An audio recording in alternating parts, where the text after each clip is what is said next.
महाराष्ट्र में सियासी घमासान थमने के बाद अब शिवसेना नेता संजय राउत आज ईडी के सामने पेश होंगे। करोड़ों के चौल भूमि घोटाला मामले में ईडी के अधिकारी राउत से पूछताछ करेंगे। आपको बता दें कि मंगलवार को भी ईडी ने मनी लॉन्ड्रिंग केस में पूछताछ के लिए संजय राउत को तलब किया था, लेकिन संजय राउत ईडी के सामने पेश नहीं हुए थे और संजय राउत के वकीलों ने ईडी से पेशी के लिए 7 जुलाई का समय मांगा था, जिसके बाद ईडी ने दोबारा समन भेजा और 1 जुलाई को पेश होने के लिए कहा। प्रधानमंत्री यूपी को एक बहुत बड़ा तोहफा देने वाले हैं। खबर है कि उत्तर प्रदेश के बुंदेलखंड की काया पलटने वाला एक एक्सप्रेसवे बनकर तैयार है। अभी तारीख तो तय नहीं हुई है, लेकिन जुलाई के दूसरे हफ्ते में प्रधानमंत्री इस एक्सप्रेसवे का उद्घाटन करने वाले हैं, जिसके बनते ही बुंदेलखंड की काया पलट सकती है। बुंदेलखंड यूपी का वो हिस्सा है जो विकास के मामले में बाकी राज्य से कुछ पीछे ही रहा है, लेकिन करीब 300 किलोमीटर लंबा एक्सप्रेसवे बुंदेलखंड की किस्मत बदल सकता है। बुंदेलखंड के विकास का ये प्लान खुद प्रधानमंत्री नरेंद्र मोदी ने ही तैयार किया था। उन्होंने ही इसका उद्घाटन किया था, लेकिन उसी वक्त कोरोना महामारी ने विकास की गाड़ी पर ब्रेक लगाने की कोशिश की। चौंकाने वाली बात यह कि प्रधानमंत्री के इस प्रोजेक्ट पर कोरोना भी ब्रेक नहीं लगा पाया। 36 महीने का समय दिया गया था इसको पूरा करने में, लगभग 28-29 महीने में इस काम को हम लोग पूरा कर रहे हैं। हैरानी की बात है कि जो काम 36 महीने में पूरा करने की योजना थी, उसे केवल 29 महीने में पूरा कर दिया गया। अभी तक प्रधानमंत्री का कार्यक्रम तय नहीं हुआ है, लेकिन माना जा रहा है कि जुलाई के दूसरे हफ्ते में प्रधानमंत्री मोदी बुंदेलखंड एक्सप्रेसवे का उद्घाटन करेंगे और इसके साथ ही बुंदेलखंड के विकास का एक नया अध्याय शुरू हो जाएगा, क्योंकि ये एक्सप्रेसवे बुंदेलखंड के 5 जिलों को जोड़ेगा। प्रधानमंत्री इसका उद्घाटन जालौन में करेंगे। चित्रकूट, बांदा, महोबा, हमीरपुर और जालौन को जोड़ने वाले एक्सप्रेसवे की लंबाई कुल 296 किलोमीटर। 4 लेन का ये एक्सप्रेसवे बनकर पूरी तरह तैयार है।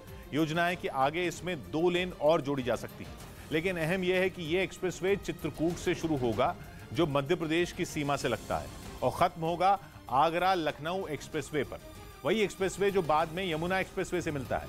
इसलिए बुंदेलखंड एक्सप्रेसवे के बनने से दिल्ली का रास्ता केवल 7 घंटे का रह जाएगा। इसके अलावा बुंदेलखंड में बड़े उद्योगों को लगाने में भी इस एक्सप्रेसवे से बड़ी मदद मिलेगी, जिसका प्लान प्रधानमंत्री पहले ही बना चुके हैं। खबर है कि बुंदेलखंड में डिफेंस कॉरिडोर बनाने का प्रोजेक्ट पहले ही शुरू हो चुका है। इसके अलावा कई बड़े उद्योग लगाने पर भी सरकारी विभाग लगे हुए हैं। पीएम खुद बुंदेलखंड के विकास से जुड़ी योजनाओं पर नजर बनाए हुए हैं। बुंदेलखंड एक्सप्रेसवे के बनने से पूरे बुंदेलखंड इलाके का विकास होगा और बुंदेलखंड एक्सप्रेसवे के दोनों तरफ छोटे इंडस्ट्रीज लगेंगे।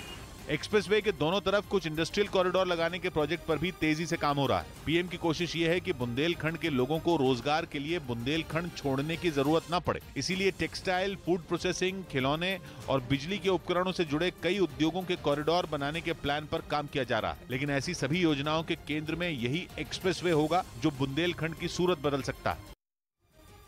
महाराष्ट्र में हुए राजनीतिक फेरबदल के तुरंत बाद शरद पवार को आयकर विभाग का नोटिस मिलने पर एनसीपी ने बड़ा आरोप लगाया है। एनसीपी के प्रवक्ता महेश तपासे ने ट्वीट किया और आरोप लगाते हुए कहा कि ये महज संयोग है या फिर कुछ और। एनसीपी अध्यक्ष शरद पवार को ये नोटिस 2004, 2009, 2014 और 2020 के चुनाव के दौरान दायर हलफनामों के संबंध में भेजा गया है। वहीं आयकर विभाग के नोटिस मिलने पर शरद पवार ने प्रेस कॉन्फ्रेंस के दौरान महाराष्ट्र सरकार पर तंज किया और कहा कि सरकार की तरफ से उन्हें लव लेटर भेजा गया है। वहीं यूक्रेन युद्ध के बीच रूस की घेराबंदी करने में जुटे नेटो को उस वक्त बड़ी सफलता हाथ लगी जब तुर्की ने स्वीडन और फिनलैंड को इस सैन्य संगठन में शामिल किए जाने का विरोध छोड़ दिया। मतलब यह कि स्पेन की राजधानी मैड्रिड में नेटो की बैठक शुरू होने से ठीक पहले वो हो गया जिसका रूस को डर सता रहा था, क्योंकि तुर्की की हरी झंडी मिलने के बाद स्वीडन और फिनलैंड का नेटो में शामिल होने का रास्ता साफ हो गया। और तुर्की का इसके लिए राजी होना इसीलिए भी अहम है क्योंकि अगर वो नहीं मानता तो फिनलैंड और स्वीडन कभी नेटो के सदस्य नहीं बन पाते। तुर्की को ये ताकत नेटो के उस नियम से मिली है जिसके तहत कोई भी देश नेटो का सदस्य तभी बन सकता है जब उसके सभी सदस्य देश नए देश की अर्जी पर हामी भरें। और तुर्की ये दलील देकर स्वीडन और फिनलैंड की सदस्यता में रोड़ा अटका रहा था कि ये दोनों देश कुर्द लड़ाकों को पनाह देते हैं जिनको वो आतंकवादी मानता है। लेकिन मैड्रिड में नेटो के महासचिव येंस स्टोल्टनबर्ग की अगुवाई में हुई बैठक में तुर्की की नाराजगी दूर हो गई। 2 घंटे से ज्यादा देर तक चली इस बैठक में तुर्की के राष्ट्रपति, स्वीडन की प्रधानमंत्री और फिनलैंड के राष्ट्रपति शामिल रहे। पश्चिमी मीडिया ने दावा किया कि इस बैठक में तीनों देशों के बीच इस बात पर सहमति बन गई कि वो एक दूसरे के लिए खतरा बने लोगों पर सख्त रुख अपनाएंगे, जिसके लिए एक समझौते पर हस्ताक्षर भी किए गए। मतलब तुर्की को वो मिल गया जो वो चाहता था। इसीलिए उसने भी स्वीडन और फिनलैंड के लिए नेटो की सदस्यता का रास्ता साफ कर दिया। और तीनों देशों के बीच हुए इस समझौते से नेटो की भी किरकिरी होने से बच गई, क्योंकि ये डील नेटो की बैठक शुरू होने से ठीक पहले हुई, जिसके तहत स्वीडन और फिनलैंड ने तुर्की के लिए बड़ा सिरदर्द बन चुकी कुर्दिस्तान वर्कर्स पार्टी के खिलाफ अभियान में उसे पूरा सहयोग करने का वादा किया, जिसके आतंकी पिछले कई वर्षों से तुर्की पर गुरिल्ला तरीके से हमले करते आ रहे हैं। इसके अलावा स्वीडन और फिनलैंड तुर्की को हथियार बेचने पर लगे अपने प्रतिबंध भी हटाने पर राजी हो गए, जो सीरिया में तुर्की की ओर से 2019 में किए गए एक मिलिट्री ऑपरेशन के बाद उस पर लगाए गए थे। और तीनों देशों के बीच हुए इस समझौते का सीधा नुकसान रूस को होता दिख रहा है, क्योंकि उसके पड़ोसी स्वीडन और फिनलैंड के नेटो का हिस्सा बनते ही इस सैन्य संगठन की सेना रूस के दरवाजे पर खड़ी हो जाएगी। और इसी वजह से रूस शुरू से ही इसका विरोध कर रहा था। यही नहीं, स्वीडन और फिनलैंड के नेटो से जुड़ने के ऐलान के बाद रूस ने इन दोनों देशों को गंभीर परिणाम भुगतने की चेतावनी तक दे दी थी। फिनलैंड को डराने के लिए रूस ने उससे जुड़ी अपनी करीब 1300 किलोमीटर की सीमा के पास सेना तक तैनात कर दी थी। यही नहीं, पुतिन ने परमाणु हथियार और हाइपरसोनिक मिसाइल भी तैनात करने की धमकी दी।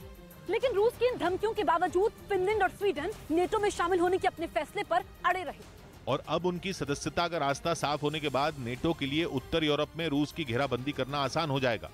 और पश्चिमी मीडिया ने तो यह तक दावा कर दिया था कि रूस को घेरने के लिए नेटो नया पावर प्लान भी तैयार कर चुका है, जिसका स्पेन की राजधानी में चल रही बैठक के दौरान ऐलान भी किया जा सकता है, जिसके तहत वो रूस से निपटने के लिए अपनी ताकत को कई गुना बढ़ाएगा और उसके पड़ोस में मौजूद अपने सदस्य देशों में 3 लाख सैनिकों को हाई अलर्ट पर रखेगा, ताकि जंग छिड़ने पर उन्हें तेजी से तैनात किया जा सके। साथ ही वो इन देशों में आधुनिक हथियारों की सप्लाई भी बढ़ाएगा। और दावा है कि नेटो अगले साल तक अपने इस अभियान को पूरा भी कर लेगा। खबर है कि इस पावर प्लान पर भी मैड्रिड में चल रही बैठक में सभी नेटो सदस्यों के बीच सहमति बनने की उम्मीद है।